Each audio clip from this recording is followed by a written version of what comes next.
आकांक्षित तालुका कार्यक्रमांतर्गत आरोग्य, पोषण, शिक्षण व मूलभूत सुविधांशी संबंधित निर्देशकांमध्ये लक्षणीय सुधारणा घडवून आणण्यासाठी सर्व विभागांनी मिशन मोडमध्ये काम करावे असे निर्देश जिल्हा परिषदेचे मुख्य कार्यकारी अधिकारी सत्यम गांधी यांनी दिलेत। आज जिल्हा परिषदेत त्यांच्या अध्यक्षतेखाली झालेल्या आकांक्षित तालुका आढावा बैठकीत विविध विभागांच्या कामकाजाचा सविस्तर आढावा घेण्यात आलाय। बैठकीत आरोग्य विभागाच्या गर्भवती महिलांची पहिल्या महिन्याची नोंदणी वाढविणे, संस्थात्मक प्रस्तुतीचे प्रमाण 100% पर्यंत नेणे तसेच कमी वजनाच्या नवजात बालकांचे प्रमाण कमी करण्यासाठी विशेष प्रयत्न करण्याचे निर्देशही देण्यात आले। या उद्दिष्टांच्या 100% पूर्ततेसाठी 6 महिन्याचा कालावधी निश्चित करण्यात आलाय। पोषण विभागाच्या आढाव्यात तीव्र कुपोषित आणि मध्यम कुपोषित बालकांची संख्या कमी करण्यासाठी विशेष मोहीम राबविण्याच्या सूचनाही देण्यात आल्या। याशिवाय अंगणवाडी केंद्रांमध्ये शौचालय, पिण्याचे पाणी, वीज आणि इतर मूलभूत सुविधा उपलब्ध करून देण्याबाबत संबंधित यंत्रणांना निर्देशही देण्यात आले।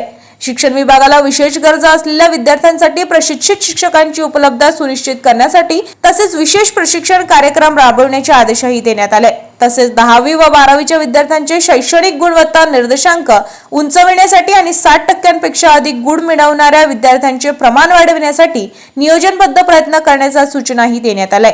बैठकीत भारत नेट कनेक्टिव्हिटी अधिक सक्षम करण्याचीही चर्चा झाली आहे। विविध विभागांनी परस्पर समन्वयातून काम करून आकांक्षित तालुक्यातील विकास कामांना अधिक वेग देण्याची गरज सीईओ यांनी अधोरेखित केली आहे। दरम्यान केंद्र शासनाच्या आकांक्षित तालुका कार्यक्रमात जिल्ह्यातील भातकुली, नांदगाव, खंडेश्वर, चांदूर बाजार, चांदूर रेल्वे आणि धामणगाव रेल्वे या 5 तालुक्यांचा नव्याने समावेश झाला आहे। या तालुक्यातील तातडीने आपला वेबसाईट डेटा तयार करून कृती आराखडा सादर करावा असे निर्देशही बैठकीत देण्यात आले।